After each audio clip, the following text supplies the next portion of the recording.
Welcome back to GaIM Live. See, I didn't mess it up. First time on, you got a better track record than I do. So you know what? Starting off strong. Starting off really strong. Launching first off, we have a couple people out. I think it's just a bug that people are getting. I'm here. Yeah. New co-host just dropped. Professor Dave is here in the flesh, usually behind the scenes, behind the glass, but now here in person. In person. I mean, I'm here in person, but I'm usually the disembodied voice that comes over the speakers. It's a lot funnier to think of you as just like a ghost just kind of floating behind the glass. That's how I feel after being here for 8 years. The invisible hand that's just kind of influencing everything. Just the goblin that lives on campus,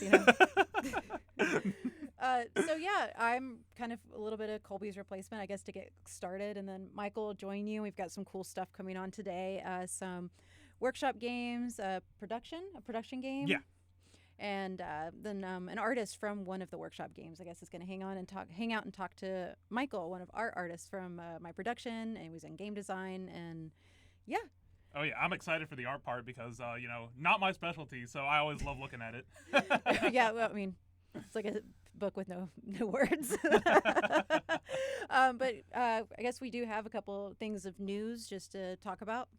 Both of which coincidentally on the 17th, at least for our first two ones. Yeah, the first two, 17th, we've got both from GDK also, right? Oh, really? Okay. Yeah.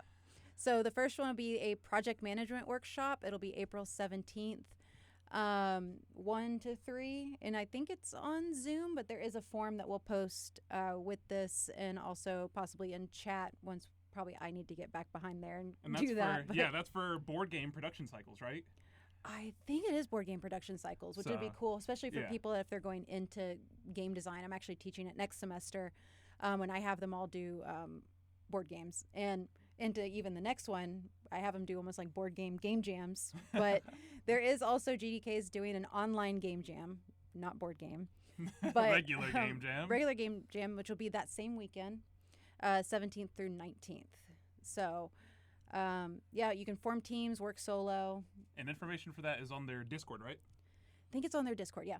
And maybe some of their socials. I'm sure it'll be definitely on their socials. Yeah, and we could probably post a link for that in the description somewhere. Definitely. Yep. Always shout out GDK. Yep, there are goats. And then a big thing that some people from Fire reached out to me is April 24th. So we'll have to remind everybody next week too. Yep. But they need some playtesters. They're looking to have like 30 to 40 people come and playtest Fire games. Which that sounds like an awesome experience, not only just for the connections, but also just to see, what they're working on. They got some great quality stuff, at least from what I've seen here on this podcast. Yeah, so. and they're number 2 in the world for graduate game design programs. So they do some really cool stuff out there. Obviously, for people that have watched, or if you go back and watch, there have been some games that are obviously in progress that have come on. But they are looking for people to come and do playtesting. It'll be in their soundstage here on the downtown campus. So if you come in, so you get to come in here in person. Okay, come in person. Yeah, come playtest some games. And I don't know. I think maybe some teachers are doing extra credit. Ooh, that sounds like fun.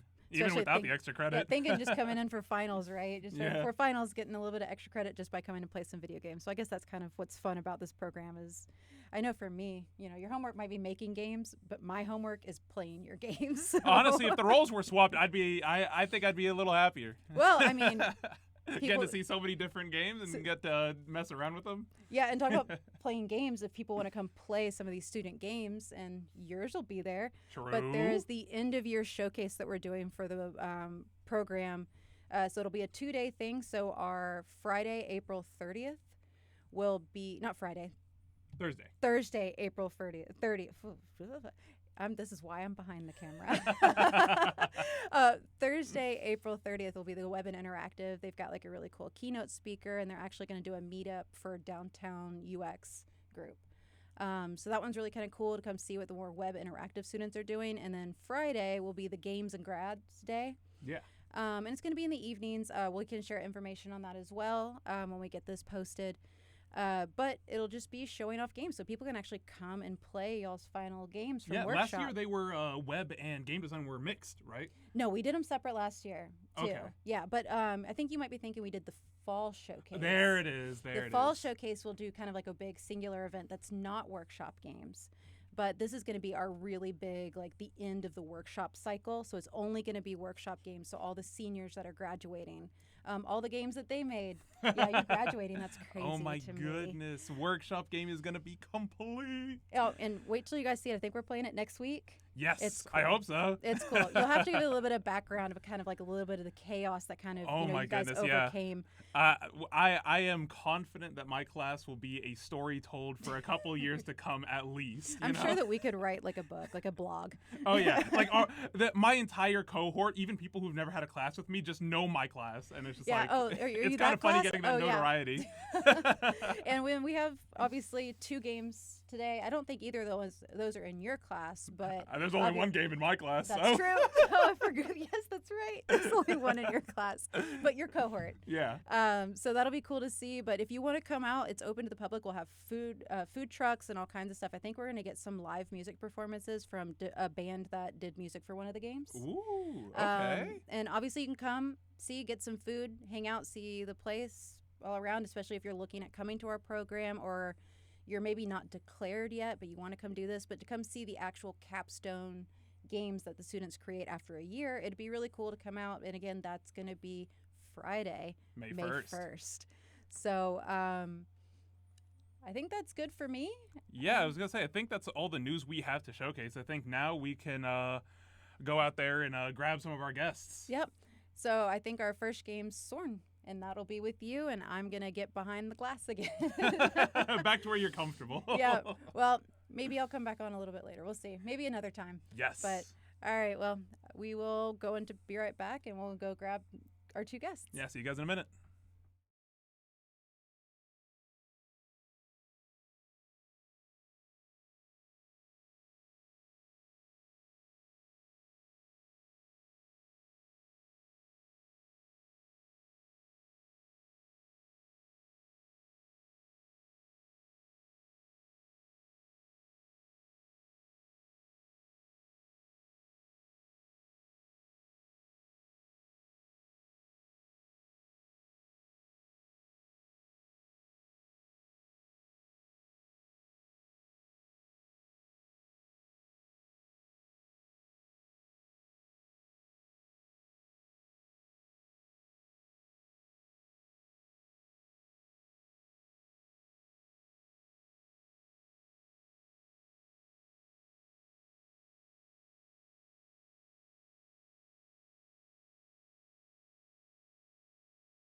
Welcome back. And I am here with two of the people who worked on S.O.R.N. Would you like to introduce yourselves? Yeah, I'm Joaquin. I'm a programmer on S.O.R.N. I'm Luke. I'm the I'm the producer. Great question. Yeah. All right, so yeah, we're here with the both of them, and we got their game S.O.R.N. Here. So we're gonna start off by showing their Steam page, and then we're gonna see a little bit of gameplay. So, production. Thank you. Yep. Thank you, Jamie. All right. We got the S.O.R.N. Steam page up here. If you want, you can go to this link or just look up S.O.R.N. here in Steam, and you'll be able to add it to your wish list. It's going to be out on May 1st, right after Showcase is wrapped up, so you can go play it at home. Ooh, okay. Please go wishlist. It's unbelievably helpful. Yeah. Yeah. If we can get new and trending, everyone on the team's getting a job. I can assure you. Let's go. Okay. Oh. We have controller. We have a delivery. Yep. Yeah. Pick that up right on the. I know how to do this. You can keep talking while I set this up. Yeah. So, this is an Armored Core style mech action game. We've been working on it for 2 semesters. For those who aren't aware of Workshop, it's kind of like our final thesis project in the GaIM program. So we work on this project ever since, we've been working on it since around August, September-ish. We're currently a team of 15 people. So we've got programmers, artists, production designers, and a sound designer on this game. And yeah, it's been a lot of fun. I mean, it's been about 15 hours a week, every week since that. Yeah, per person. Yeah, per person. Only week we had off for full was Thanksgiving and then spring break as well. Yeah. So. Yeah, we went to GDC, so we lost that break anyways. Yeah. So. It's been interesting, just juggling a lot of all these plates for this game. It's a bigger team than I've ever worked with in the past. So it's, I totally feel you there. Yeah. So do we want to play the video on this? Yeah, I was gonna say, if you guys want to show off the trailer here. We can play the trailer here. Yeah. Should just play. We got sound. Yes. Yep. So it's kind of fast-paced mech style. So less Timefall, more Armored Core. It's third person, and you have a customizable mech that changes the different stats, different weapons, and you have 3 main levels. Let it play out here. We've got amazing cinematics being done. Good customization. I was gonna say, I'm loving the colors and stuff. There's an incredible story. It's gonna have you by the edge of your seat the whole time, I'm sure. Pro tip for anybody who's going into workshop next semester: it is not a good idea to lead a project and create 8 minutes worth of cinematics along with additional dialogue and do all of that yourself. Yeah, split those roles. Yeah, some task delegation. Gonna definitely help out with that. 8 minutes sounds crazy. Yeah. Wow. And that was after severe cutting, and I really should have just bit the bullet and done a different concept to make things easier for myself. But we don't do things easy here at UCF. Absolutely not. But you know what?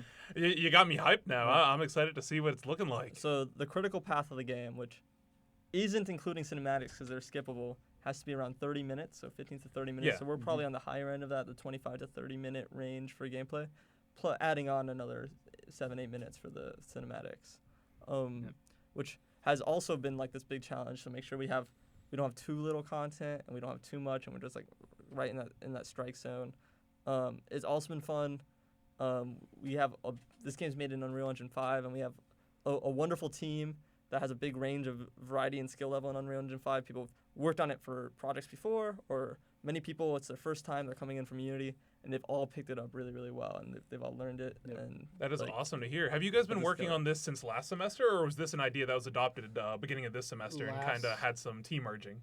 We've been working on this, at least us two. We've been working on it from the very beginning in September, and then around December, a couple of games in Workshop got cut, so we had a whole bunch of people come on during the winter break. So we went pretty much overnight from 6 to 15 people. Wow. That was a bit of an adjustment. That is a 2.5 times increase. Yeah. That is a lot of extra people. So teaching all these people our project, our code, hoping they can embed. And a lot of these people are coming from other projects. I think there's one Unreal project and one Unity project. So a whole bunch of people who know Unity and not Unreal, so we have to teach them our project and also Unreal Engine and everything, and get them up to speed in a quick time because Workshop doesn't wait. Yeah, and you guys probably had to expand your scope a little bit for, how many people you guys brought on. It was actually a requirement that we expanded our scope. Yeah, that checks out. So we got a whole lecture about pivoting and changing. He's like, and y'all have to pivot because you're now over double in size. So. Yeah. Especially in the art. What we had art-wise on this game before our team expanded was one VFX artist who doesn't really put their skills into 3D modeling since, they didn't want to be a 3D modeler. They want to be a VFX artist. Yes. Yeah. That's it. That was our only artist semester 1. We didn't have a single dedicated 3D modeler. Wow. No 2D artists. So what were your models looking like at, like the first semester? Oh my gosh, we still have that. They looked like this. Yeah, this mech was semester 1. You made that mech. I made that mech. Like that turret. These are all models from the first 2 weeks. And then this thing. Wow. This thing, the big red circle on the wall that hasn't had a material replaced. No. Our art team, as you can imagine, coming in a semester late. So all of our artists came in semester 2, have been swamped, and it's been actually a really tough challenge. That is a lot of assets to create in 3.5 months. Yeah, it's a huge. The scale of the levels is huge, and having only 3 3D modelers with only one of them really focusing on the environmental stuff has made it very tough, and that is... You only have one environmental artist for this big of a game? Because a lot of people, the other artists have been picking up, thankfully, and thanks to them, we are at the state we have now in the game, but a decision we made, coincidentally, at the exact same time in production as Borderlands, a popular cell-shaded shooter in a desert post-apocalyptic environment. 6 weeks before that game went into final production, the game is done, we're printing it to discs. 6 weeks in, they decided to add a cell shader to their game in order to elevate the look because the art just wasn't there yet. And that is the exact same time in development when we decided to add a cell shader over the entire game. Wow, that is crazy. The game did not look anything like this a month and a half ago. Wow. So this game there's been a lot of agility and quick steps and pivots here and there as we need it, and that's been something I've been really proud of. I was gonna say that is an awesome skill to have. Yeah. Especially like you said, in the nature of Workshop, it doesn't wait for anyone. So no. You gotta make a pivot, and you gotta keep stepping. Yeah. It's a fun class though. Great professor. It's been a lot of fun. Big agree. Yeah. Take Shabib. Yeah. Do it. Just do Shabib it. propaganda. Let's go. He's fun. He's fun. Trust me. Yeah. Absolutely. You want to boot up the game then? Yeah. Let's get into S.O.R.N now that we're done yapping. This is an untested build from last night. So. Oh, sweet. Last night. Oh, okay. This is our testing right now. Cool. Properties. Yep. Loved the right click on Windows 11. Yeah, we're streaming the secret sauce right now. Yeah. how to unblock your app on. I was gonna say the amount of times we've just we've had to do that. Oh wait, when I learned we saw the glimpse of a studio name. So Sentinel Games. That's it. The Sentinel Games. I'm glad you caught that. That's one of our bugs right now. Is that it appears for a very short amount of time. Yeah, because by default, Unreal will only keep up your splash screen until the game loads, and this level is a video in a menu. Oh, so it loads okay. Very quick. Very quick. Checks out. Yeah, so here's our lovely title screen. It's just showing some of the. Gotcha. You want to hit open the credits right quick so we can see some of the other wonderful people who worked on this? Ooh. Yeah, a little Star Wars style, right? Denna. Nice little screen crawl. I just combined Daniel and Jenna's name into Denna. Yeah. It's just more efficient. Wow. Okay. Yeah, so there's the team. Yeah, you guys got a heck of a lot of designers. Oh my goodness, I see what you mean. This game is all designers. Yeah.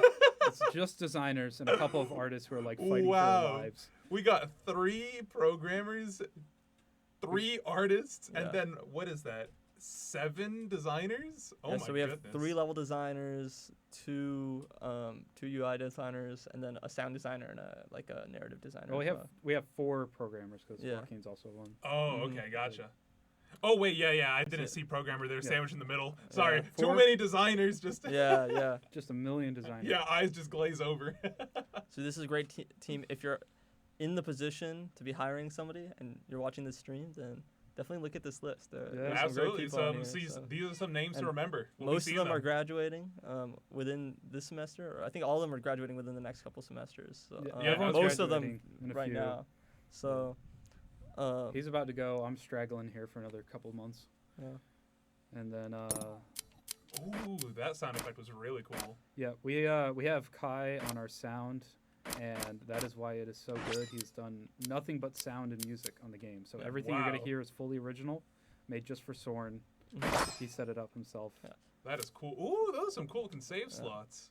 Fun fact for Kai and I, that my first ever game jam I did at UCF with Game Dev Nights, I was teamed up with Kai. This was my freshman year, so this was 2020, fall of 2022. I happened to run into Kai, and we worked on a Wow. game together then, and we teamed up for this game, and we both were like the idea holders on this game and I was started say this project. that out is here. awesome. So what are trust the me, chances of that? Go to those Game Dev Nights game jams, like even if it's your first time ever. It's a lot Yeah. of fun. You meet like lifelong friends. Don't have there. any fear. I've made this amazing game here, and I've done 5 GDK jams. Every single one of those games were unplayable. Yes. But at least you get the unplayable out of your system. Yeah, you get it out Yeah. of your system first, and you You- come on, and then you can make 8 minutes of cutscenes. Yeah. Yeah, each one's a great learning experience. More GDK stuff. So here's our hub. This is where you can go to like customize your Mac. You can probably cut right into just playing the game if you want to play the desert level. Thank you. Hold on, I'm gonna change the color of our torso, or not. Okay. Oop. We're just gonna have the nice, clean hospital mech. Yeah. That menu's been going through some renovations right now to make it a little more usable, which ironically makes it unusable. But Until it is done. Hey, you know what? That's fine and dandy. You know, as long as the game's playable, right? And of Yeah. course, we merge in those changes into the live build. yeah, just push it, right? Yeah, just push it. And then we only have 1 level available. No, I was jamming.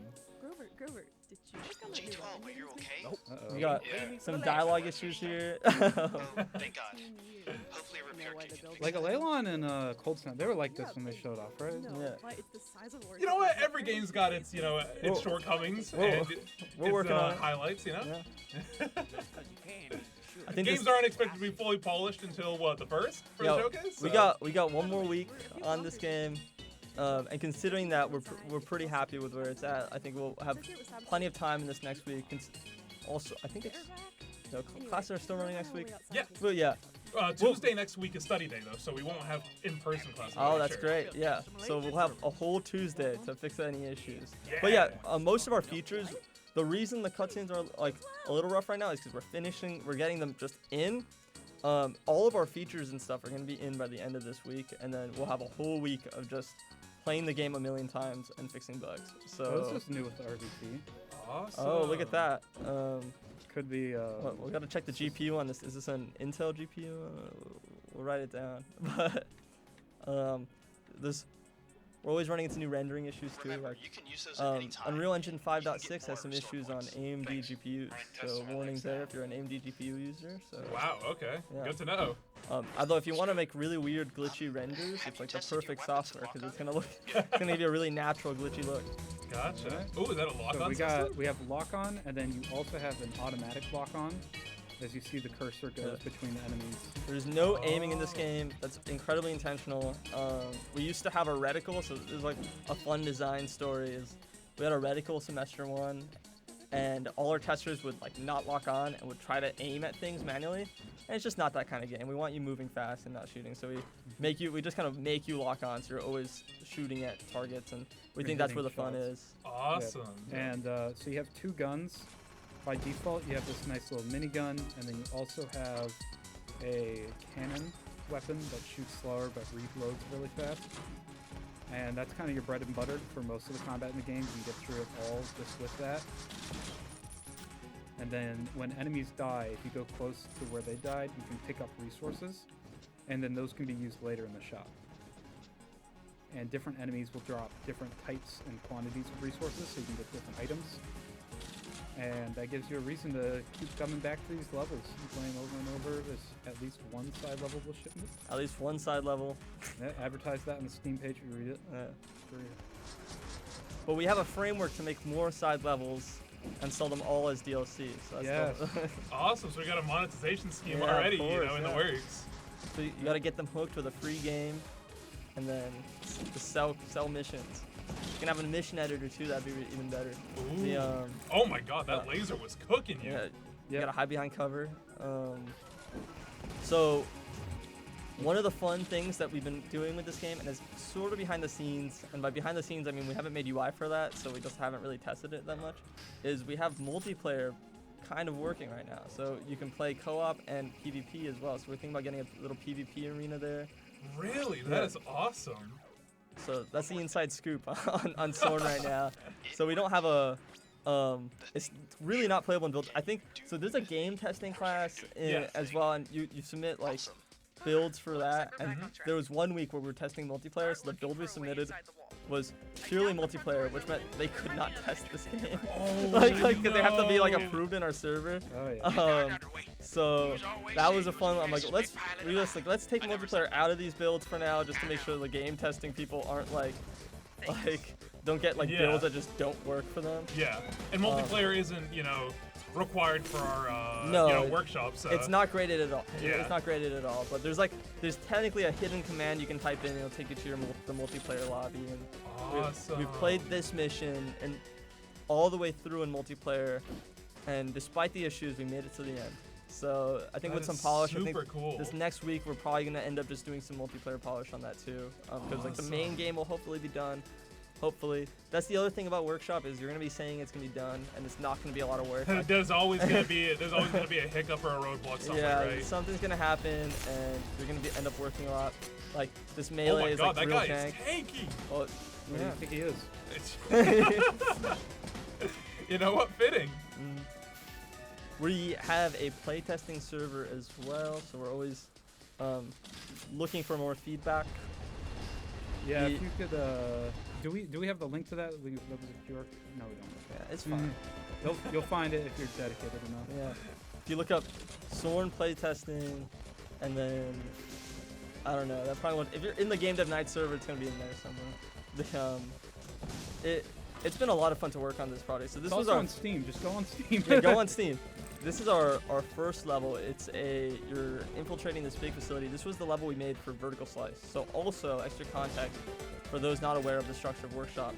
The first semester you put together what's called a Vertical Slice, which is like a really well put together section of your game. It's not the whole game, but it's one part of the game, a slice, if you will, that's done to a almost complete state. So we did this first level as our Vertical Slice level. Yeah, just to show that, it is possible, exactly. to make the game that you're intending to make. Mm-hmm. Yeah, and then within Shabib's workshop, because his structure is, he has a lot of games do Vertical Slice, and not all of them make it through, which is absolutely terrifying. Oh, yeah. It's literally just, who's on the chopping block. Yeah, so that first semester, you're worried, you're making sure that everything gets in, and then semester 2 comes along, and you're like, okay, we're not on the chopping block anymore, so we can totally relax. And then you realize you can't relax, and it's because you have like 4 times as much game that needs to be made. Yeah, because we did one level semester 1, and then we had 2 more levels to make semester 2, and also we made a huge side area and redo parts of level 1 that we weren't the happiest with, and change things. There we go. It's been a really great exercise in communication. I think that's one of the biggest skills you start to develop with getting the opportunity to work goes so far in a team. There's a lot of resources online to learn game development, but you will not learn teamwork until you're here at UCF, and that is by far the best skill you get out of this. And you got to relearn it multiple times because every team's got different dynamics. Different communication styles. Yeah. So we had a lock-on missile there. It locks onto 3 targets at once. So wow. I was gonna say those guys just got pieced up. Yeah. Fly up and get your parts, and then. This is such a simple thing that was made so quickly. If you go here, you can get all of your health kits and missiles back. The game was a little difficult without that. So. Yeah, I was gonna say the resource management would have gone crazy without that. So we're here at our boss, and I think the boss music might still not play, but we have a boss cutscene. The voices haven't been mixed yet either. So. Hey, but at least they're in. Yeah. That's also been a big production thing, is figuring out how to record a bunch of voice actors and getting them all together. A huge challenge in itself. Last week, that was our big all right, we recorded all the voices last week, and then we have to get all the clips in a day so that they can actually be animated. And then we're still Coincidence? all the clips are still like they're You being deliberately redone with knew the effects, and then they'll security be would go out, so re-imported, and you'd have a hopefully they'll reason just to come here by be yourself. replaced automatically with no work and nothing breaks. The guy Like, from the cafeteria? That's the hope, right? that's the hope, but I guarantee you You that are cuts not, like so the why checkpoint did- system will Silence, probably traitor. break I know no what matter you're what. here Yeah, to well, do. Blow this place it's to always the smithereens. game development finds I a will way. prove to Yeah. Haven my It's the loyalty unexpected and defeat challenges. you before you have the chance to act. So do you want to explain a bit about Neil's? Yeah, so this is Neil. He's the first boss of the game. Excuse me, that's Commander Neil. Yeah. To you. Yeah. That's inaccurate. Yeah, a big thing for me, at least, as the sole narrative person on this game, has been getting the story stuff to work with everyone else. So you have all these artists, you have your level designers, programmers, and what you need might not be what is in the game or what people are actively working on.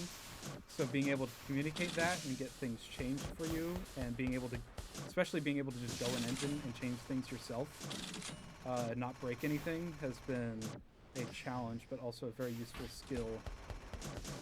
So I think the auto lock on.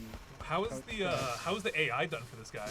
Yeah, so we're using Unreal Engine state tree system for decision making. However, his decision making is still pretty simple. It's move left and shoot at you. So he always like Enough! faces I shall you. make my retreat to protect what matters most to Haven now. The super weapon. Hold on, we gotta see this cutscene. Fled? Yeah. Track where he goes, just in case. There we go. So yeah, he kind of he knows his direction to you, and he kind of moves around you in a circle, and randomly jumps and activates his dash just like off a timer pretty randomly, and then shoots at you. And I derived that by playing a bit of Armored Core 6 and studying their mechs and being like, well, the simplest abstraction we can do for this AI, because I'm sure there's is a more complicated system, is like, what do their enemies do? They spin around in a circle around you and shoot at you. So that's kind of what he does. Is when you get near him, spins around in a circle, shoots at you, randomly jumps. And it ended up being a pretty fun behavior, especially like, there's no points of it in this game right now because it's really hard, but like I would like spawn 2 or 3 of them. And it's really fun to manage fighting 2 or 3 of them at the same time. It's a weird geometry problem when they're all spinning around you. What Neil said, it doesn't seem like he'd actually do that. No, he must be framing them. Bit of story dump. Yep. So that's the end of mission 1. It worked. Wow. It worked. Our new cutscenes are working. I'm glad. I'll say it's looking great so far.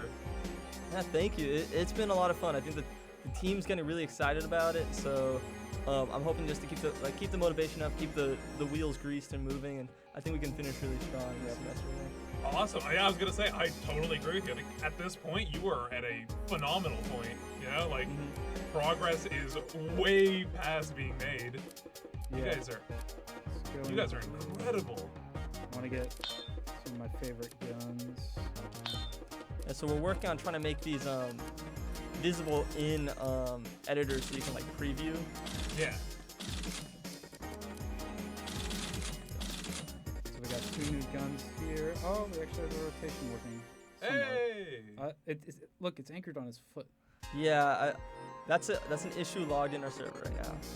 It's like Oh my gosh, he pivots around his left foot. So if you're a programmer, please consider controller dead zones, because it's picking up on a tiny. I'm not touching the stick right now. It's picking up on the tiniest little off center of the center of the stick, and that's what's causing him to turn. that was the first thing. Shabib said that, and then the first thing he did, our professor, he tests with this like busted up Xbox 360 controller, just so he can plug it always catches you that first playtest session where he plugs it in, and then your character starts spinning or moving to the left, or you start moving to the UI, and he goes, "You guys didn't do dead zones." That controller's a veteran. That controller's been around pretty much as long as the Major has, if not longer. So I'm not surprised. I don't even think it's a first-party controller. It is. It is? Yeah, that's how you know it's ancient. Yeah. Doesn't look like one. Anyways, here's our second level. Less cinematic work has been done for this so far, but we have 2 new weapons. The first one is my favorite. It's the pistol. You charge it up to a certain point. If you release it at the right time, you do 1.5 times damage right now. And then outside of that, it just scales with how much damage you've normally done. So this will do almost nothing. charge it all the way up, and then you only get 100%. Get it in that blue bar, you get 150. Wow. Okay. Can you fire 2 weapons at once? Like, Yeah, can of course. That's kind of the. We encourage players to have one they focus on, which would be this charge pistol on the left, because damage is good. That just one shot the drone. Do it again. Yeah. Whoa. If you can get the timing down, it's super good. And then the shotgun can auto fire, so you have that as kind of a support tool. Okay, so this is a pretty strong combination. So we're working on some gameplay changes in the lab. We have a lot of A lot of servers. consoles, yeah. So this lab, it's being put together actively. So we're kind of looking at like a construction site here, and we're watching some changes. One of the big things is just structure-wise. As you can see, we're following a lot of waypoints to like go, and we're interacting with buttons, which hasn't been like the most fun thing. So we're thinking about kind of flipping it on its head, and we get like a waypoint to the door, and then the door's locked, and then you have to find the button that like opens the door, and there'll be some there'll be some environmental clue that like leads you there, like a path on the wall, like a line along the wall. Or maybe you can gate the buttons behind having to fight a couple enemies. Exactly. You know, like maybe swarm the room, like lock it down, a bunch of enemies start popping up. So we're investigating a lot of like gameplay changes for the early part of this level, but it's been a lot of fun. We really wanted variety within our levels, within the types of spaces. I like these computer screens. They're so bright. They are very bright. Light of the heavens right there. If anybody knows why the lighting looks a little splotchy, please let it. Yeah, give us a ring. So, and a new enemy type. Ooh, okay. These are a evil prototype, and they shoot out poison smoke, and they hop around because I didn't want to make them walk animation.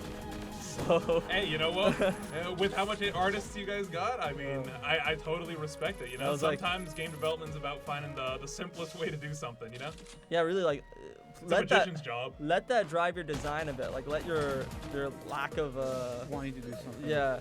Well, lack of wanting to do something, but also lack of resources. You can get really crafty because I think the jumping movement ended up being really fun, and that was really me just going in and like having the design doc, which didn't really talk much about their movement. It just kind of talked about their attack and not wanting to make a walk animation. I'm like, wait, hold on. What if we do? It's also good because I was helping program them too, so I was able to help decide their behavior and program their behavior. Yeah. But I was like, yeah, let's make them jump, and it'll be a lot easier to program and animate. And we ended up getting that after the art was made, which took a while. Yeah. 'Cause I don't want to say that took a day. The actual behavior ended up being a lot quicker to implement, which has been good. You know, that's a good balance with the resources you guys got. So this walking thing over there, it takes less damage when its shell is closed. When it opens its shell up to shoot at you, it's more vulnerable. Yeah, the enemy behaviors are pretty cool. And I like the variety of different enemies as well. Yeah, how many? I think we have like 8 enemies right now. Some enemies are more utilized than others. Yeah, we have, especially the ones introduced later in the game aren't used that much, or ones that just haven't been in our game for a while. Yeah. They're a little underused. Yeah.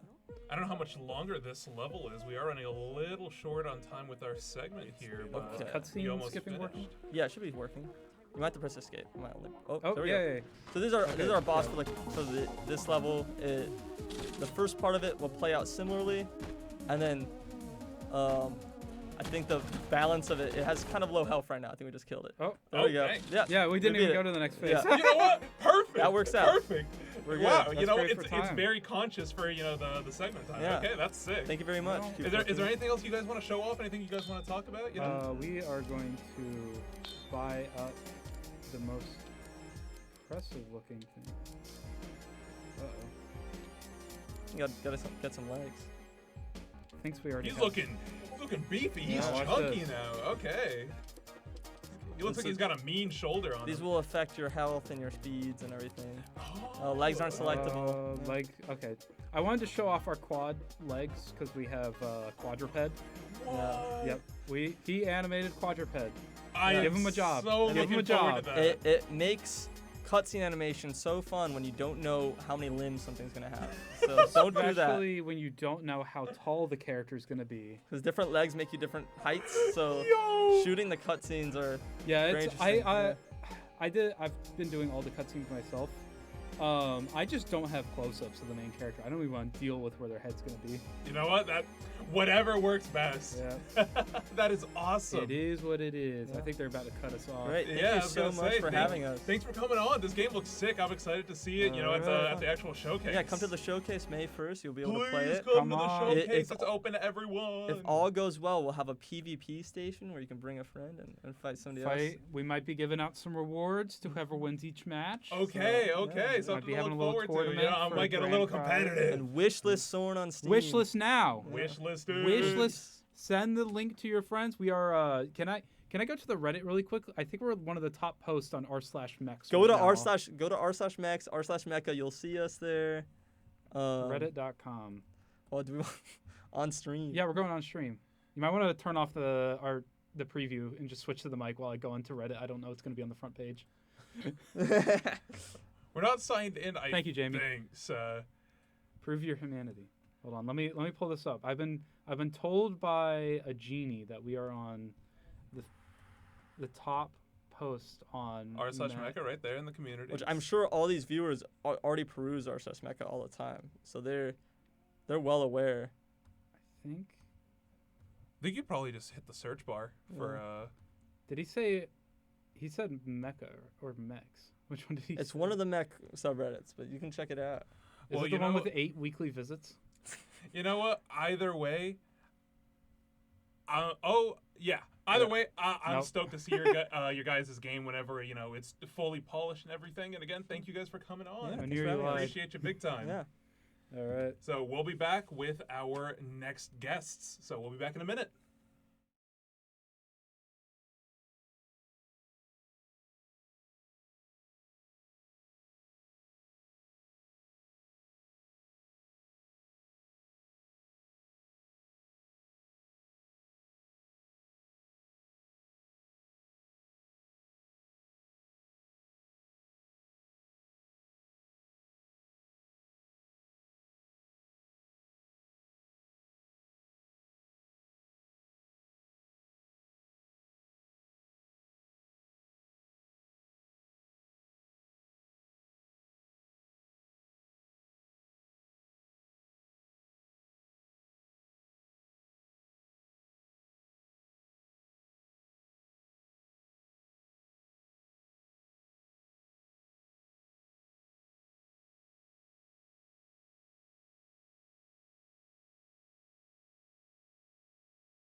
we're back with the most serious and hardcore of games that we have had on this podcast all semester, all right? You guys probably weren't expecting this. We're here to run it back against Gert because we did not, leave successful last stream, and so we're here to change that, and by we, I mean him, because I tried and I failed. I think you might got this. I think you got this against Gert. I don't know. I really don't know, because I was out there. I was watching. I was in the trenches. I was watching, and I don't think I got this. We'll give you a couple attempts, and then I'll take the reins. Right. If Gert reigns supreme.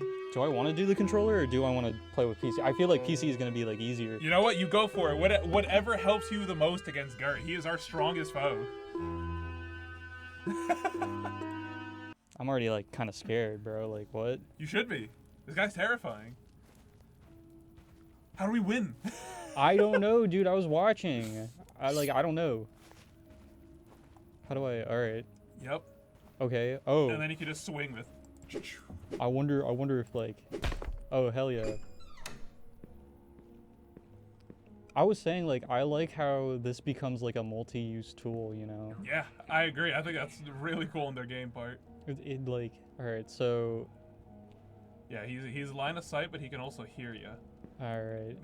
Is there like crouching? He can't hear regular footsteps, but I'm pretty sure that he hears you when you step on the rubber duckies that are laid out throughout the level. So how do I lose him? So you can bonk him, and if you bonk him, his aggro resets. So that also makes noise. Yo, this is like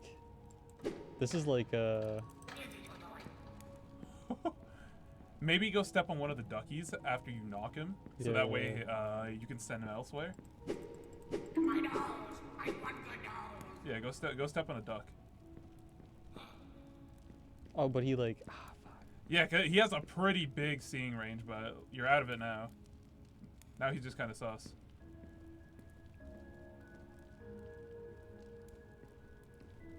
Ooh, he almost actually just mixed you. Okay, hold on. This AI is intense, bro. This is like Dead Rails controls. Dang, this is kind of intense, especially like the time that it requires you to open the gate. Oh, he's coming. So can I like take this out? No.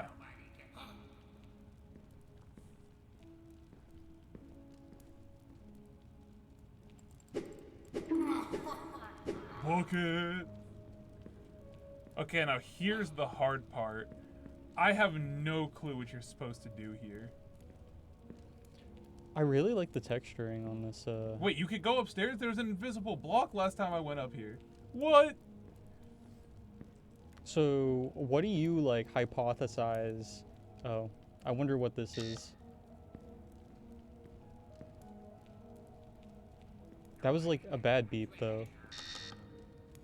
Yeah, I'm pretty sure they all have the same beep. Wait. Oh, okay. All right, let's solve this with our brain power, or one good brain cell. Wait, when you go look at the switch over there, how many ducks are nearby? Oh! You know what? Okay, I told you that you were the chosen one. Okay, so it's two switch. 25413. 25413.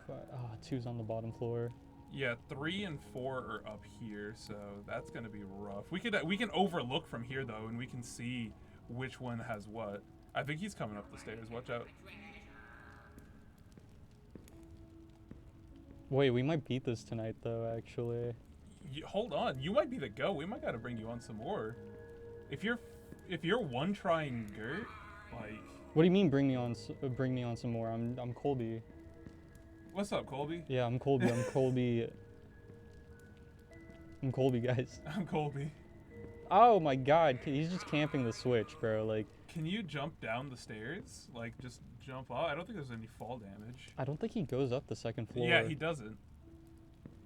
Okay, 6. So we're looking for 2. So that's 2. Oh, that noise. That sound design made me... Yeah, that was good. I think 5's on the second floor. No, I'm pretty sure 4 was up top. I think 5 is down here. I think 5's like on the left side. Yeah. like up here, left. No, 5 I left swear side. this was 4. No. I think 5 is the one at the back center. No, I have. Ah, it is 4. Hold on. And then this one's 2. Or This no, one? not 2. This is 3. 3. Okay. So 5 is definitely below. Yeah, I think it was the one at the back center, if I remember, but I could also be fully mistaken. Brother, he is just camping these stairs. Yeah, he's ready. So we hit 2. I'm pretty sure 5 is over there at the back middle. Yeah. Oh my god, hold on. My nose! I want the nose! What do you think you're doing? You gotta bonk him again. Oh, you can't run into him? The one try dream! Hold on, I got it. No, you absolutely got this. No, I got it. Absolutely do. Absolutely do. I have full faith. Really? I thought like... Alright, I just thought like, since you bonked him, he can't kill you, you know? No. Unfortunately, a small oversight. But you know, Gert's power is just that immense. So like, it fits within the lore of the world, you know? You might be able to book it with how much you open up the door. Oh, wait. Wait, he just doesn't see you. What? What do you think you're doing? Book it. The RNG is crazy. Oh, yeah. So you gotta go over to the right here. And then that one underneath. Yep. Wait, hold on. He's still on me.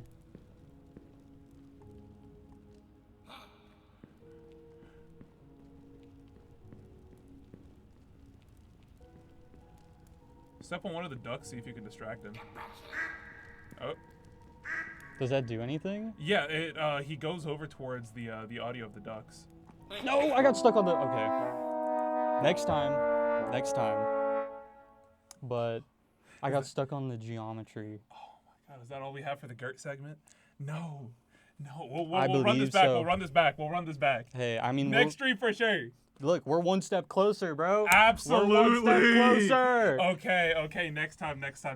All All right, we'll be right back with our next guest for real. You know, we tried to run it back. We thought we had this in one go, but Gert remains the superior one for tonight. Undefeated. Absolutely. We'll be right back in a minute.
Okay.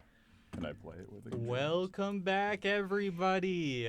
I'm Michael Thomas. I'm hosting this segment today, and I'm accompanied with Kyle Wu. Thomas Purdy. And what do you guys got to show me?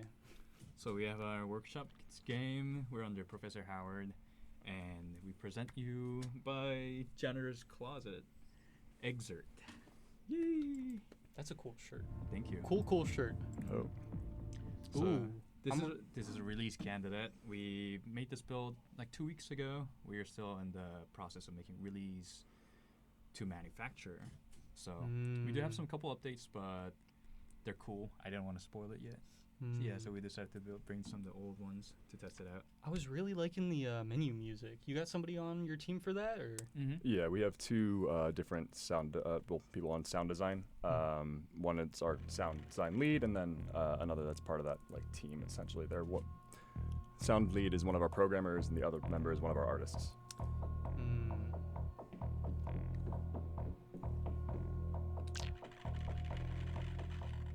So, like the game's premise, I think Thomas will be able to. So yeah, the general idea was we wanted to base a characters and their combat off of originally Vi from Arcane, with some inspirations from other media like Bakugo from My Hero Academia, and like a few CCZ characters like Lighter, those. And then Anton. Yeah. And the whole general premise that I was presented with by Kyle was essentially he wanted a Vi-like character to go onto a ship and beat up a bunch of robots and save the day. So from there, kind of built upon it as best as I can to make it into like a coherent, complex game with its own world established and everything. It took a bit. No, I mean, I can already see the references, especially with Bakugo, with the gloves and the explosions I saw you were doing earlier.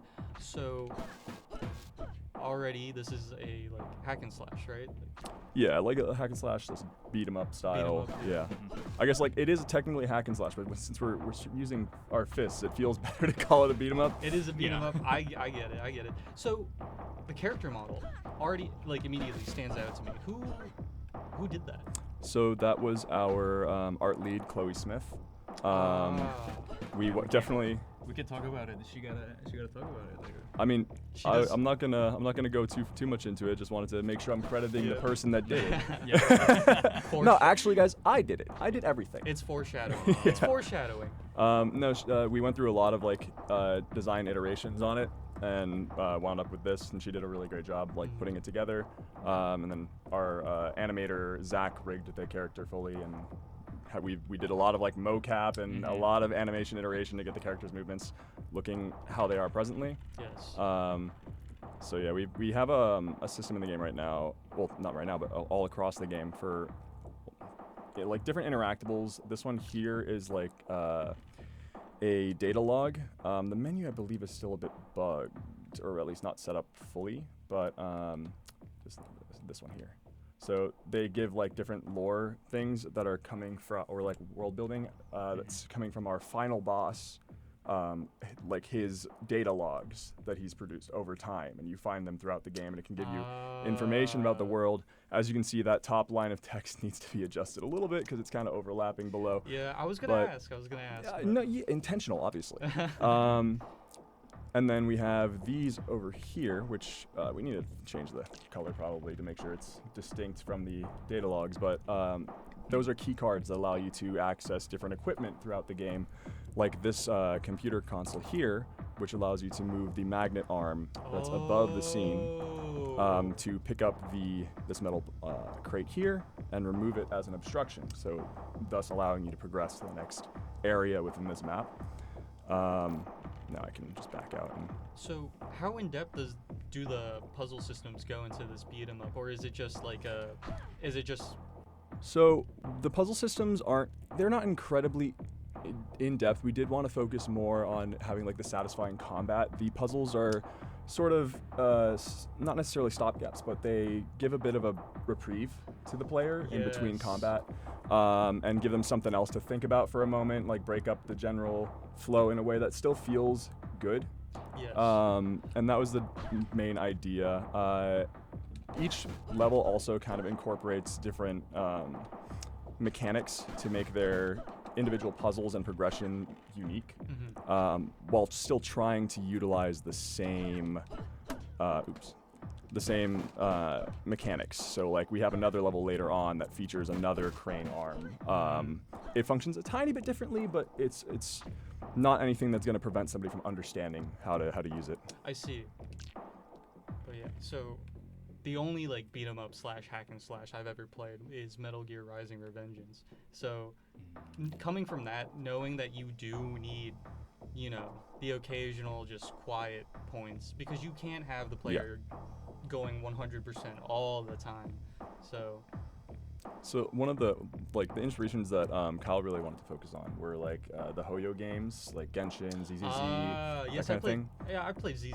Yeah. And those will often have like sections where you're just fighting enemies. Then in between, you might have like just a run through some scenery, or have to interact with a few basic puzzles to like unlock the next area. And that's kind of the vibe that I was going for when determining like the mechanics that we include, the way that we structure our scenes, and then like you can see here, we've been trying to find like little different hidey holes that we can put the logs into, so players actually have a reason to go around and search and look for these things. Yes, organically rewarding the player for exploring. How in depth is the combat system? Do you guys have like combos that like? Do you guys have like specific combos and stuff like that? Do you want to talk about it, and then I can talk about it, Kyle? Yeah. So me and Thomas, and also other teammates, we kind of fought honestly on how to make the combat system. I'm a big Hoyo-based player, so I'm very used to just having like 3 to 5 basic attack string with occasional elemental skill you can use with like a resource management. Yeah. So on top of that, ultimate skills. But then coming into workshop, what I kind of wanted to make was a game that just captures attention of the viewers and players in the showcase. Yes. So something easy, something quick to play, and then it's also flashy and satisfying. So that system was for somehow not delivered properly, and we kind of end up making the game as, let's make an action game. Just to stop real quick, there was a post-processing change there real quick. We have a system set in place to load in our next level when the player progresses past a certain point, but it's supposed to have intermediary hallways where we're doing this. It took me a bit to like actually get through and figure out the design for some of them that would feel good. I see. But I got them done earlier today. They're just not in the game presently. But so that like post-processing and lighting change would be ideally obscured via things that we're using in the hallways. I wasn't sure what resolution this was running. Just wanted to clarify in case anyone saw that. I was like, what was that? Was that intentional? I was like, kinda. Yeah. So, continuing off from the topic, we came up with the idea of giving players stance. We have a single attack system, and an aerial attack, and then also AoE attacks. Performance is kind of going down. So players can choose between what type of attack types they want to use when fighting different types of enemies. So if you're fighting a little bits of enemies that are stronger to you, you're more prone to use the single target attacks. If you're fighting a bunch of enemies at once, which doesn't have much HP, then you're more recommended to use the AoE. But then naturally. It kind of expanded into, what about we give them as a stance? And in single target, we have a weak attack and a heavy attack. In AoE, we have also weak attack and a heavy attack. So it became 9 plus 8. We were like total of like 17 different attack types. So we had issues with animation because of that. am kind of intrigued by that. To note on those animation issues, it was something that when we were in the very first meeting where we were determining the actual gameplay mechanics that we'd be moving forward with, I personally really wanted a stance change system because I think it's really cool. And one of the things that I really wanted to look at for inspiration was the game Absolver, which died. Oh, dude, but I know what it was such exactly a cool what you're talking concept, about. and I was like, I would love to do something that kind of tries to succeed where that game fell short. But I kind of knew like it's out of scope for this kind of project. Absolver's combat system is Crazy. very in-depth, and Yeah. it stole a whole summer from my life. So, I mean, there's other games too.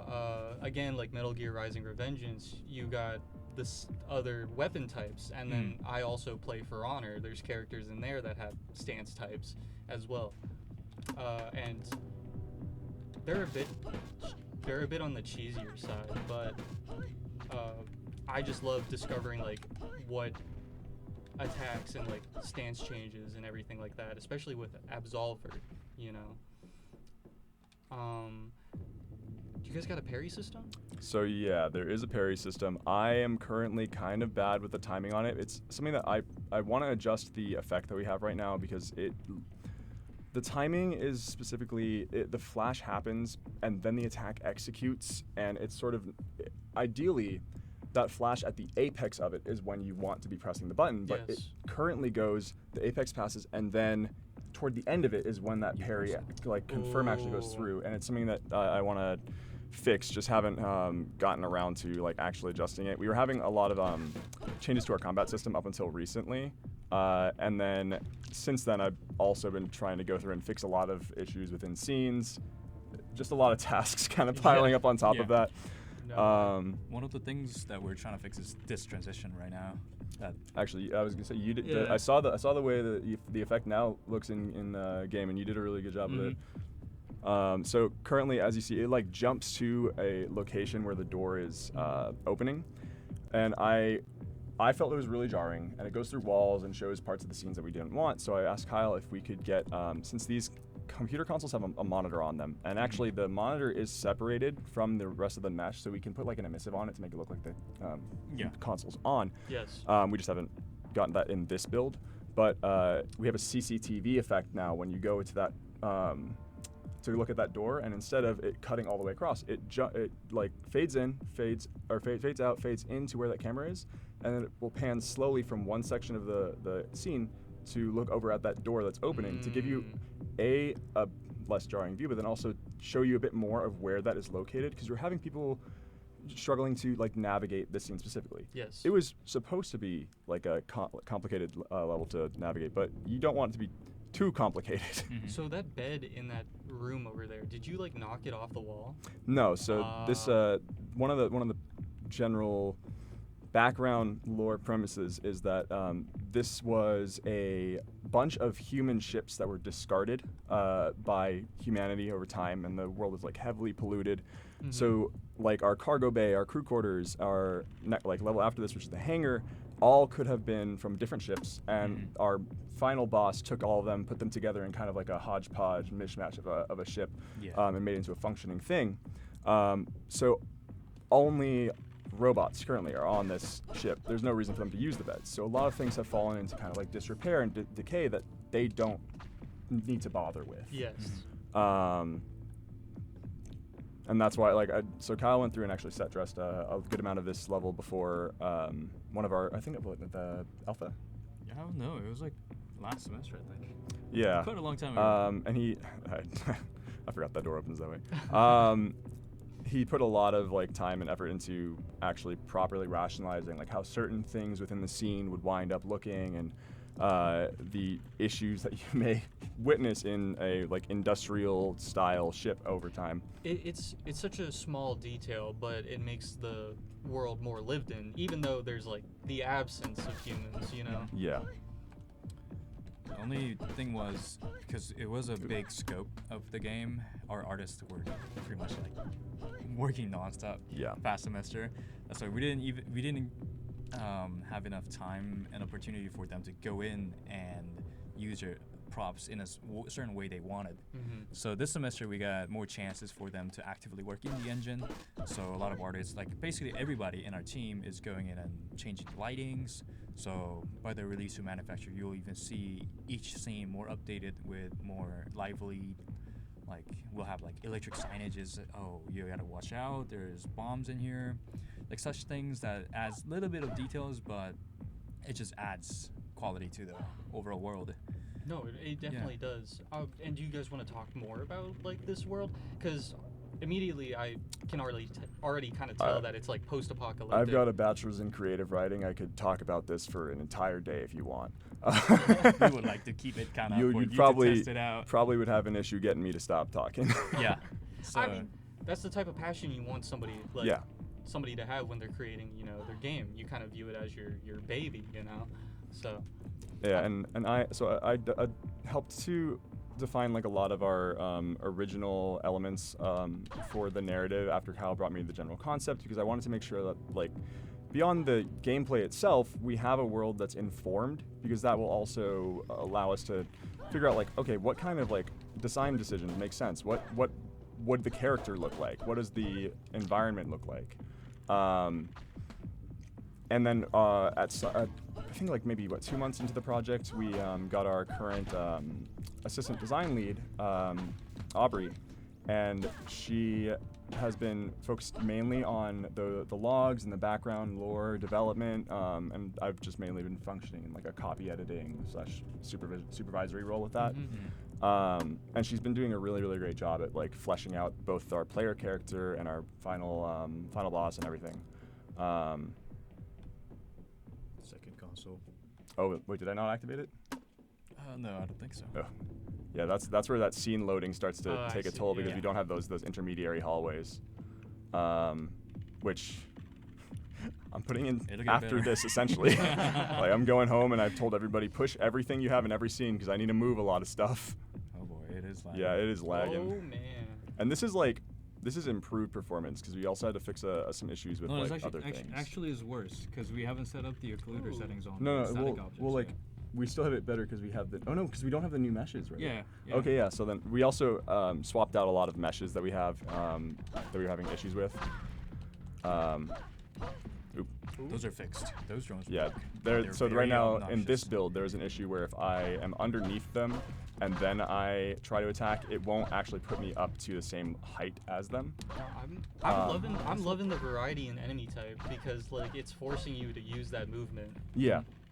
I wanted to make sure that we had a bunch of different enemy types that would ensure that the full kit is getting used. And actually, one of the things that we were just talking about, why I had Kyle introduce. Oh man, is it still loading the other one? I'm loving the look of this area too. It's kind of. It actually looks even better now, because we've had some of our artists going through and adjusting like the lighting and textures within each scene. You guys in the sky? Yes, we're in an airship. Okay, so that's like an open bay door over there, right? Yes. Okay. No, this is cool. So one of the other idea with the enemy is I'd like to compliment one of my designers. Yeah, there we go. I got 2 of them. He decided to add more layers to the combat per section of the game. It gets so bad. So in the elevator, you only fight the regular bots. In the cargo bay, you get to introduce more crane system, and then the turrets. Moving into the we call it crew quarter, the green quarters we just came out. Yeah. There's like spider boss you can fight with.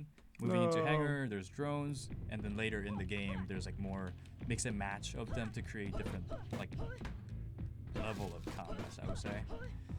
Yeah, so whole gameplay loop goes around. You beat shit. Oh, I'm sorry about that. You beat a lot of robots. I have fun there, and you pick up things, you interact with things, and then you keep progressing. So one thing, like you call it hack and slash. Thomas called it a beat it up. So I do have a feeling that we need to have much more layers of enemies, so your players come constantly bombarded with a bunch of enemies. I'm so glad we swapped out the meshes, because this is real rough. So in the latest build, is it performing a lot better than this? Yes, currently it's performing a lot better. We had an issue where some of our assets just hadn't. I haven't played this level in a long time, Kyle. You're gonna have to actually give me some direction. Interact with that one. Yeah. So the light system is something that I implemented. I wanted to kind of give impression of that you're in some sort of like air space. And I like to go to airport a lot, and whenever the new plane is on the, what is that road called? On the like runway? Yeah, runway. They have like a light to guide them. Oh, this is the direction you're going. So with using the light system here, it turns on whenever you interact with consoles, you pick up key cards to kind of pretty much directly, I would say, guide players like, yeah, this is where you should be recommended to go next. I noticed, because like once you mentioned the lights, I saw them like blinking. like that. Yeah. It's something we also probably. So we've been meaning to adjust a few of the cameras in this scene also to make it a bit more apparent, like what things are actually being affected by the players' interactions, and we can show those lights a bit more clearly with like a camera swap. And then, right. Sorry, what I was saying before. We had the correct like lower poly meshes for a lot of our assets, but we didn't have the right versions in the game at different points, so some of them got okay, cool. Go left. Some of them got a little messed up. Not necessarily messed up. We just didn't have the lower poly ones, so we had just super high poly versions in game at some point, and we only realized not too long ago. But this is lagging like rather very harshly. Well, like it's all the like mesh colliders that are on random things that I've been fixing. There's a lot of like various things that in even just the past 2 weeks we've ticked off of. Yeah, I'm seeing it. Okay. Yeah. The lighting system, that's pretty cool. And that's way more creative, in my opinion, than the yellow paint pandemic. Yes. So I appreciate it. You know? I wanted someone at some point when we were talking about how to guide the player, they mentioned the yellow paint, and I was like, we're not doing that. Absolutely not doing that. There's no way. I'm the same way. I'm kind of tired of it.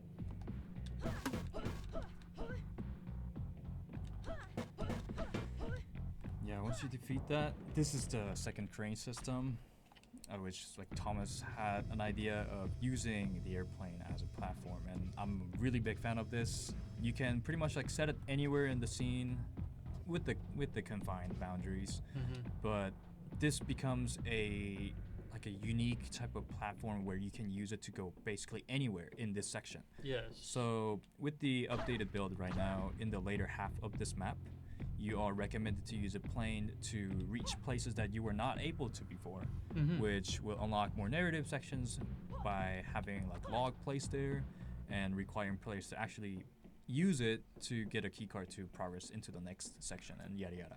This scene, this level specifically, has had some really amusing cases for me because it's obviously very highly structured and there's very specific gaps between the different catwalks and whatnot. And we've definitely had some people who utilize parts of the player's kit to just skip certain sections. And like I'm going constantly between like, should I reward them for that? Should I let them do that? Because that was kind of cool. It was really smart of you to figure that out. Hey, I mean, professional speedrunners, right? Yeah, exactly. Yeah. Well, so to highlight one specifically, the player's aerial kit actually has something that I wanted to include as a hidden tech. We haven't gotten the aiming system proper for it to be like super effective in combat, but when I go up, I can do 2 aerial attacks and then I can do a finisher. Okay. But if I go up, do 2 attacks, and then I do a dash, I can reset the aerial combo to have a second input for it. That's kind of nasty. And then use that finisher. But you also still have momentum when doing those attacks, so you can do that, then do this, and. Are you sure you can? You wanted to leak this? Yeah, it's fine. Sure, yeah. I like showing the cool stuff that's in the game, you know? So that's unintentional? That was because recently our ground dash and aerial dash have the same length. And the ground dash's length was increased without us realizing that was tied to the aerial dash. And this version still has that change. Yeah.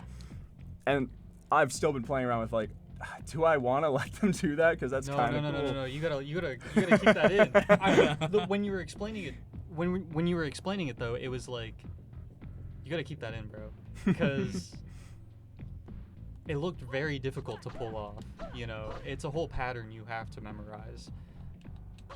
I like right there, I pretty much just progression skipped a big chunk of the level to get to a secret. To like, to do that. We don't necessarily want them to do that, but I mean, you could probably put an obstacle there. Yeah. keep the mechanic in, but tweak the levels a little bit to stop progression skips, you know? Yeah. Maybe like a piece of sheet metal that fell off the roof or something like that, you know? And so another thing that's cool about this level is obviously we have these planes around. That was also made by our lead, Chloe. And some of them are in disrepair because we have she essentially made a modular kit for them. Oh. So we can have various different chunks of the assets included and have the planes looking like they actually have been, sitting around for a while, falling apart. Very, very, very smart. Very smart. All right, Kyle, you gotta point me in the right direction. Use a lift Okay. system. So what we also did in level design term is we introduced new interactions every single map. So this one, in the cargo bay, you are allowed to use cranes. In the crew quarters, you're allowed to use more keycard. In this section, you're allowed to use more lift. And at the end of this level, we have our first boss fight. And once you complete that boss, there's a new big chunk of game that opens up at the end, which uses every single thing in the game. Okay. So it's like stacking more layers on top of layers to... Oh, yeah. Oh, yeah. Thank you very much. So while Thomas is going through some hard times, I'll go back to the lift and then... Yeah, I remember. We do have a cool metal... I don't know if you guys can see it well. It's a metal marketing card. We also have a QR code in the back, which will lead to our Steam and itch. We have some issues with the Steam due to some pending wait time. We will have it waitlisted for May 22nd, so we'll be super excited to have you guys play our game. And on the day of showcase, we'll be distributing these cards so you can have it as a nice memory. These are really nice and they make super fun noises if you play around with them. Yeah, it's made out of our assistant art lead, so this is a really fantastic idea. They feel quality, you know. Yeah, shout out to Hunter. Yeah, let's go, Hunter. Yeah, so this is the location where you have to use the crane system to pick up keys. So I was going to say, I just noticed in the chat, Morrison said, but the yellow paint is not tired of you. So the yellow paint will never leave me alone. Wait, don't we have some in the... We have yellow paint, but it's not guiding yellow paint. It's decorative yellow paint. I see. Okay. There is some scenarios. So a lot of time in industrial warehouses and stuff like that, you have yellow paint to set off specific sections and whatnot. But we do have some decals that we can put up on walls of arrows. But it's more so supposed to be a structural thing. People that actually went and lived in these ships would have those this is the way to this section of the ship. Not supposed to specifically be pointing the player toward where they should be going. I totally get what you're saying, because in our game that we're making right now in game production, we have a storage area, so they have yellow paint barring sections this is the loading area, this is the storage area. I just gotta say, Absolver is such a deep pool. Yeah. Nobody ever talks about it. I love those super complex games that died out. I was talking to somebody about S.O.R.N yesterday. I love that game, and I'm so sad about it every day of my life. That's another. You could have me talk for 3 hours about it. I love S.O.R.N. I mean, that studio didn't die. They worked on Sifu, but Absolver. Wait, they're the same. It's the same people. Okay. Yeah. Wait, S.O.R.N, Sifu, and Absolver? No. Just Absolver. Absolver. I was going back to that. So just real quick before you guys wrap up, so Michael is about to start workshop, obviously, in the fall. Do you guys have any words of wisdom for maybe somebody that's about to go into workshop? Scope. What position are you also intending to? I believe Colby, the other host, is having me be his co-producer. So we actually just had a cool little thing about this earlier today. We were in a workshop being held through Game Dev Nights, and they we're talking about the separation between a what was the exact title that they used? Creative director, product and owner, a producer. Yeah, product owner and a scrum master. So product owner and scrum master, and typically your product owner is going to be your creative director, but it could be anyone. That person is the one who makes the final decision on what goes into the game, what doesn't go into the game. Okay. Scrum master is primarily handling like your scheduling, resource allocation, that kind of stuff. Okay. But we definitely went into it with me as creative director, Kyle as producer, and we butted heads a lot. Yeah. Having a de facto person that can just have the last say definitely helps. The way we solved it is we have our art lead, we have our engineering lead. If something that we're arguing was going to have them involved in some way, like they're going to need to do extra work because of the thing we're talking about, we'd bring them in, explain both of our sides, get their opinion, and get their vote essentially on it to give us a 2-to-1 split, and then that's how we moved forward. But it was interesting to now learn the industry standard way for handling this. Co-producer can definitely be really difficult to navigate. Okay. But when I started saying scope before, our game was actually supposed to have another 2 levels on top of what we have right now, and are we supposed to? So it was supposed to be the conservatory, then another intermediary level, then The final environmental fight before the final boss, and then the final boss, which our art team was a bit anxious about because it requires a lot of assets, and so they brought it up to me, and I essentially crushed those last 2 sections. No environmental fight, no level after our current final one. Yes. I just made the final one a little bit bigger to make it grandiose, give it that actual flair that we would want it to have. The record. What's it? Off the record. We're still alive. Oh, we're still alive. Yeah. Gotcha. And then as a producer, I didn't get a chance to actually learn what it is until a couple weeks ago. Okay. And I feel really bad about my team because. No, you don't feel bad about your team. You feel bad about the way I treated them. Yes, there you go. Yes, yeah. There's two very different things to say. Yeah. Right now, my position in the game production game that we're making right now is creative lead, and we have our sound guy, environmental artist, and 3D character modeler. I will do concept art for the character, and I'll run it by my character modeler first, and I'm like, is this fine with you? He's being very humble. He's a great artist, and he does 3D. But you wanted to be a co-producer. Colby thinks I should take up the mantle of co-producer with his game. So, I would say moving into producer role, you don't decide things. You give out tasks and stuff, but the main thing is that you just take care of people. Get to know them, just be friends with them, create an environment where they feel safe, which I was not able to do a lot of times. Oh man. And just be there, just get to know them. If they're having issues, let's say, our designers need some system. Yes. Check with engineers, this so guy you're needs this. Yeah, you're the middleman. You can be the mediator there, Okay. to basically make the production smoother. Okay. And anything that goes we want to have this in the game. Let's have this cool mechanic. Leave it up to creative director. And at the end, if you guys make a game that was too big, it's on him. Kyle, somebody said in the chat, it's okay, Kyle. We still love you. Aw, thank you. But yeah, I owe my team a big term. Basically, this was a game that I wanted to make, and Thomas joined onto my idea, made it even better.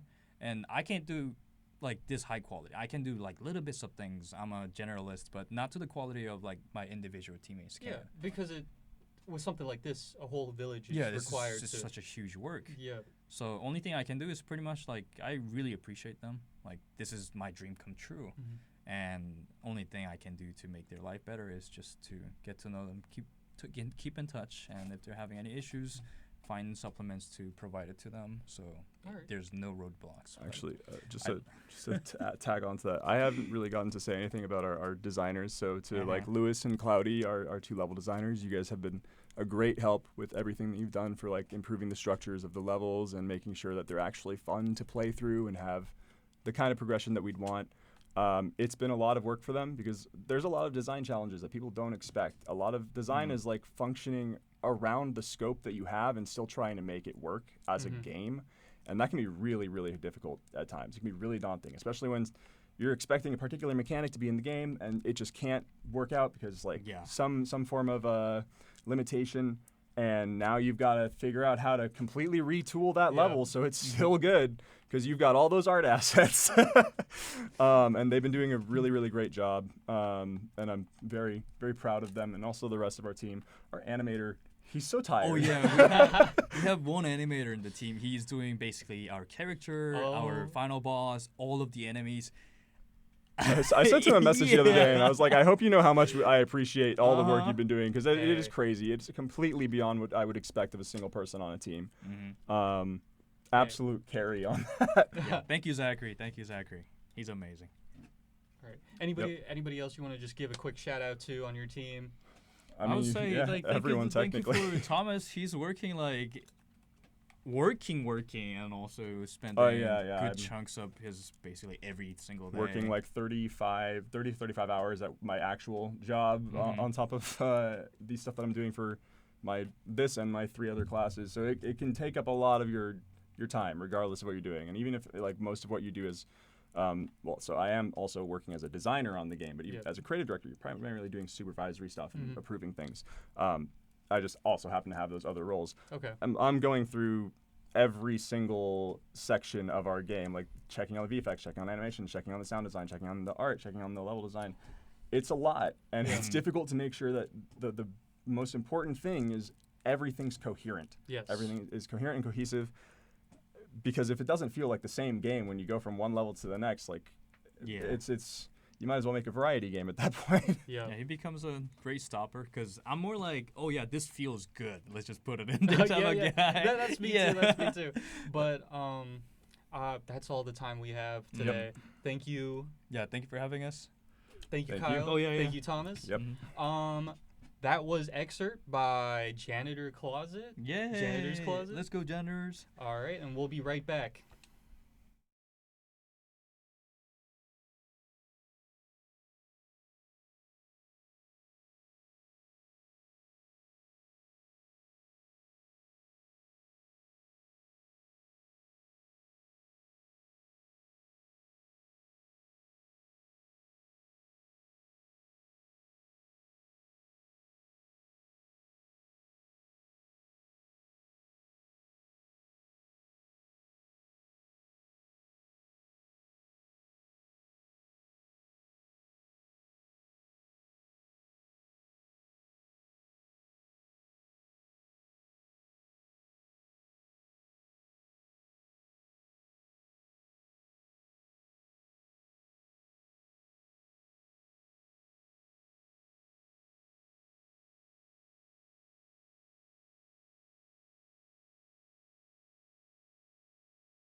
And we're back. And here we have the artist and modeler, I believe, Yes. for eXSert, which we just saw a healthy portion of. So, you want to introduce yourself, and then we have your art station here pulled up. Yeah, I'm Chloe Smith. I'm the character artist and art lead for eXSert. Awesome. Production. Thank you. And here we got the art station page with, the model we just saw in action. So if you want to walk us through this, tell us some details, some inspirations, some cool stories about this. Yeah, so Kyle kind of had the idea for this character like before we even got into workshop last semester. And we kind of went through a lot of like early iteration of trying to figure out like what her personality was. And I was like, from the beginning, I came into the group as like the character artist, and then later Kyle was like, "Well, you want to be the art lead too?" And I was like, "Okay, sure." Sure. But yeah, this is what we have for the character. These are just kind of like Unreal renders of her. I don't know if you guys noticed, but in the actual game, she has like cell shading on her. Yeah. Yes. She has like her own shader that we made for her. Ooh, specifically. okay. But yeah, just to kind of show the character, I have Unreal models here. And the gauntlets are made by one of our prop artists, Bryan. So, ooh. Yeah, and here's some of the topology for her. When I first started out with it, I did like a very basic block out in Maya, and then brought that into ZBrush, where I did like a very detailed high poly sculpt of her. Mm-hmm. And in the high poly, she has hands. In the low poly, she actually doesn't have any hands. Like her arm just kind of stops so that it wouldn't clip through the gauntlet. And yeah, I also did all of the concept art for her too. And then Surgeon also contributed concepts too. These are Thank clean. you. Clean. It was a lot of iterations, a lot of going back and forth trying to figure out like what designs fit her personality best. I low key would have liked the bigger gauntlets. They look huge. Yeah, they were originally supposed to be bigger, but it kept like. It probably struggles with the animation. Yeah, Huh? In motion, it's not as clean. I totally get that. I do love the bigger gauntlets too. Mm-hmm. Yeah. I love the palette swaps down there too. Yeah, that was a big thing too, is trying to figure out like what colors best represent her and her personality and stuff. Excuse me here. Gonna see if we can zoom in just a tiny bit here so we can see these in a bit better detail. Doesn't seem to be scaling too well with zoom in. Hold on. We got a magnifier tool here? Where are we? Are we on this one? Yeah. Do we want to look at this one? Open link in new. I said there's so many details here. I don't want to. There we go. You know what? This is why you're the tech guy. But yeah, when I was doing her concept stuff, I wanted to make sure that I had a lot of call-outs and everything for all the details that I knew that I would need for when I was modeling her, because I knew that I was going to be the one that was modeling her, so I didn't have to get super in-depth with a lot of the details. But like for the backpack, Bryan also did that, so I wanted to make sure that there was like turnarounds and stuff and call-outs for it. Of course. And yeah, just there was several iterations for the backpack and for her overall design, her hairstyle, her colors, everything. I'm such a big fan of these types of pants, bro. For those at home, he's pointing at pants number 5 here. 5 and 2. Yeah, the baggy pants. I'm also a big fan. Dude. I'm always a sucker for that kind of like martial artist type vibe with like the gis. Toto. With the big baggy pants. Yes. Toto from JJK. Yes. No. Always a big fan of those. Your Dragon Ball outfits from old school Dragon Ball. That was kind of. Oh, go ahead. I think the silhouette with number 2 and I think the silhouette with number 2 would have gone so crazy. Yeah. Really recognizable. Shoulders are sharp, baggy pants, big gauntlets. I think that would have been like crazy. That was a big like focal point for me too with my character designs. Always is like the silhouette of the character and making sure that it's very readable, especially from like a distance, because originally I think the camera was going to be a lot closer, and then we kind of pulled it further away, and I wanted to make sure that the player could like always see the character wherever they were on screen. And so having a really strong silhouette is really important for that. But yeah, go back to the other. Yeah, and these are the concept stuff that I did for her gauntlets as well. There was more that I didn't include on here, but like, they look so cool. There was a lot of researching like how different, like what kind of mechanics to put in it to make it like believable that it could actually work. Yeah, I love all like the bolts and screws that Yeah. you've got throughout, especially like on the edges of them to kind of bind things together, and on that kind of like red light that's there on the back of the hand, towards the top a bit, looks really really good. Hey, number 3, kind of crazy though. The one all the way on the right where it's one big gauntlet. Eon Kid, Hellboy, you know, it just calls home to that, you know. Oh yeah. I love this one too, you know. Yeah. That one I can see a bit more of the ZZZ Anton referencing there, because I know he's got like a big old drill slapped onto his arm. Yeah. We were looking at I can't remember the name of the character, but it's one that has like, it's called a pile driver on their hand. It's supposed to like this like big spike is supposed to like shoot out. So that's really cool. Yeah. And all the details, especially on the armor, I think looks really really cool and fits with the aesthetic of the gauntlet really well. I think it matches it super duper good. You do such a good job with texturing like the materials. Thank you. I think the whole outfit here is like super cohesive, and like, you know, from the goggles to even the footwear and having the knee pads, like everything just kind of comes together so nicely. I really love it. Thank you. I can see a lot of like Rebecca from Cyberpunk, you know, with I haven't watched it, so Edge Runners. It's just Rebecca with the big hands. Oh, I think I know who you're talking about. Has she got like a jacket on? Yeah, and she's got the big shotgun and the LMG and everything like that. You know, I think I know who big you're personality. talking about. What type of personality does Vera have? She actually, I think if you go to the next picture, it might have wrong one. Kind of this one is like my reference inspiration board. Okay. And I kind of have some backstory stuff for her written out, but generally she's there we go. Yeah. Well, the resolution's not the greatest, but yeah, that's my fault. It's not a great screenshot. But her personality is more kind of like reserved and kind of serious. we never have audio issues. Go on. Keep going. Yeah, she's more reserved and kind of serious.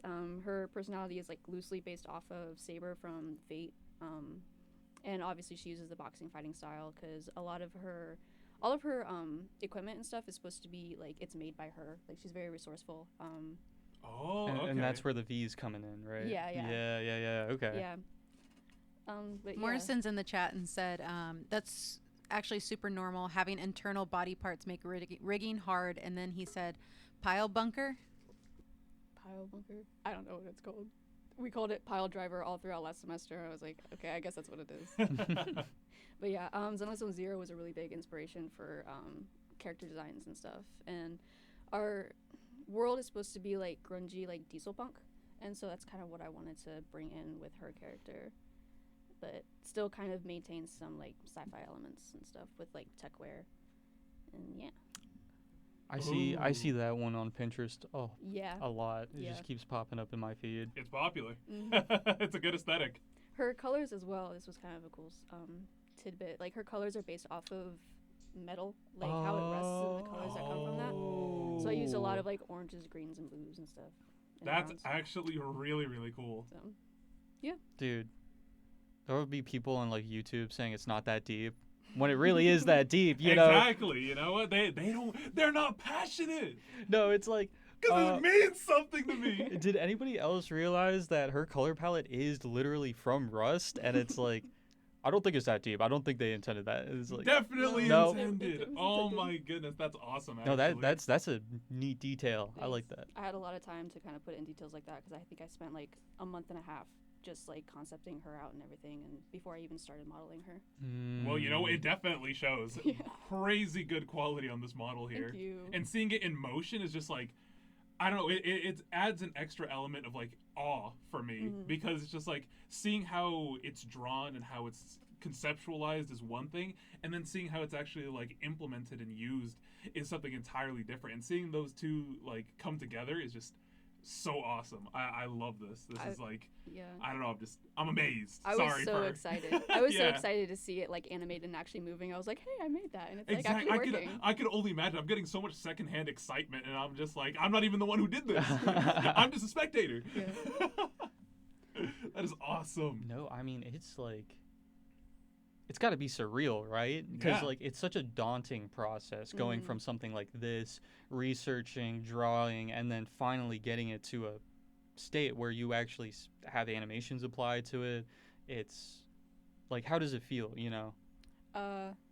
It was a lot. Like, it was a lot of work, and I was very stressed out, like, last semester trying to get her done. But seeing it, like, in-game and working in-game, I was like, that was so worth it. Like, it's so cool. Did you help out with any of, like, the rigging or the skeletons or I did anything not. like that? That was all our animator, Zachary, and also a little bit of Kyle. Gotcha. Dude, yeah, I know some workshop groups aren't, you know, fortunate enough to have a dedicated animation person or someone who is competent or, you know, experienced in animation. So sometimes I know some of the artists will do it. I was willing to pick it up if we needed help with it, but yeah, they pretty much did it all. Dude, Zachary sounded like the GOAT. Like they were singing. I don't think he sounded like the GOAT. I think he might be the GOAT. No, but like last Kyle and Thomas, they were singing praises for him. You're singing praises for him, dude. People don't, I think, understand how much of an effect a good animation person or a good artist can make on a game, because so many people go into games thinking, oh, this has got to feel good, the mechanics have to feel nice, you know, like the story, if there is one, has to be, you know, cohesive. I feel like the art aspect of it doesn't get talked about enough with how much of an identity of a game is tied to it, you know, like it is like, you know, we brought up the example earlier when with S.O.R.N about Borderlands, right? If it was never cell shaded, it wouldn't be the Borderlands we know and love today. And I mean, going back to that, when people see that type of style with other games, they're like, it's the Borderlands style. Exactly. You know, it really does go a long way, and just want to sing more praises for you. Your art style for this character really makes her feel like she's part of the world that, you know, she's in, and it's just so good. It just, everything comes together so cohesively and so awesome. It just, thank you. Somebody in the chat said, my wife is so talented.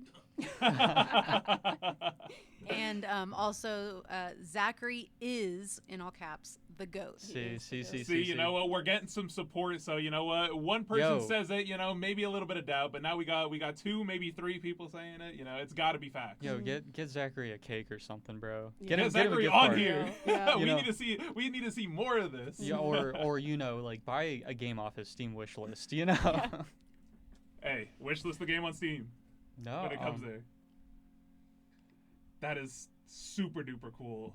Thank you for coming on and showing us your work. Again, I can't praise it enough. I love this sort of stuff. You did such an incredible job. I think we're gonna cut it off there and, you know, say goodnight for the night. But, you know, again, thank you. Incredible stuff, and we're once again closing out the stream here. So let's see if we can get it in sync here. You know, you can join it if you want. We say, you know, game over, or specifically, and that's game over as part of our ending thing. So, you know, let's even count it down here. I'm notorious for messing this up. So, all right, 3, 2, 1, and that's game over.